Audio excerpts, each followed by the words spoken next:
மறைந்த முன்னாள் குடியரசுத் தலைவர் அப்துல் கலாம் அவர்களின் வாழ்க்கை வரலாற்றை பற்றி தற்போது பார்க்கலாம்.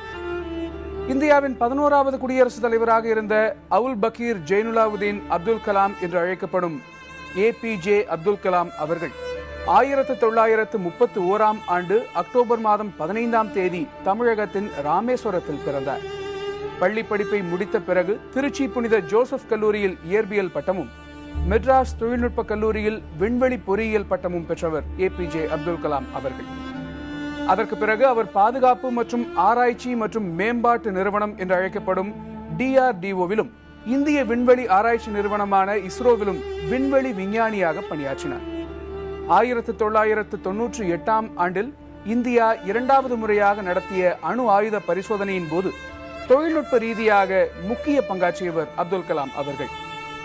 அது மட்டுமில்லாமல் ஏவுகணை மற்றும் ஏவுகணை ஏவல் வாகன தொழில்நுட்ப வளர்ச்சியில் மிகுந்த ஆர்வம் காட்டியவர். அவருடைய முயற்சியால் இந்தியா பிருத்வி, அக்னி போன்ற ஏவுகணைகளை இந்தியாவிலேயே தயாரிக்கப்பட்ட சொந்த தொழில்நுட்பத்தில் தயாரித்து வல்லரசுகளுக்கு இணையாக உயர்வு பெற்றது. இதனால் அவர் இந்தியாவின் ஏவுகணை திட்டத்தின் தந்தை என்றும் இந்தியாவின் ஏவுகணை நாயகன் என்றும் போற்றப்படுகிறார். நாட்டிற்கு ஆற்றிய சேவைகளுக்காக இந்திய திருநாட்டின் மிக உயரிய விருதான பாரத ரத்னா விருது 1997ஆம் ஆண்டு அப்துல் கலாம் அவர்களுக்கு வழங்கப்பட்டது.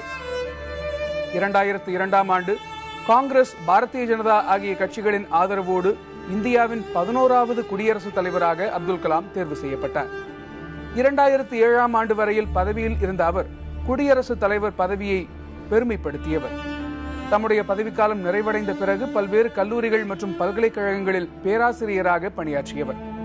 மிகவும் ஏழ்மையான குடும்பத்தில் பிறந்த அவர் மாணவ பருவத்திலேயே குடும்பத்தின் வருமானத்தை பெருக்குவதற்காக செய்தித்தாள் விநியோகத்தில் கூட ஈடுபட்டவர். குடியரசுத் தலைவரான பிறகும் மிக எளிமையான வாழ்வையை வாழ்ந்தவர் அப்துல் கலாம் அவர்கள். திருமணம் செய்யாமல் பிரம்மச்சாரியாகவே வாழ்ந்த அவர் குடியரசுத் தலைவர் மாளிகையில் தம்முடைய உறவினர்கள் யாரையும் நீண்ட நாட்கள் தங்குவதற்கு கூட அனுமதித்தது இல்லை. மேலும் மருத்துவ சிகிச்சைகளுக்கு கூட அவர் வெளிநாடுகளுக்கு செல்லாமல் ராணுவ மருத்துவமனையிலேயே சிகிச்சைகளை பெற்றார். அறிவியல் மேதையான அவர் நாட்டின் மீதும் எதிர்கால இந்தியாவை திகழக்கூடிய மாணவர்கள் மீதும் பெரும் மதிப்பும் மரியாதையும் கொண்டிருந்தார்.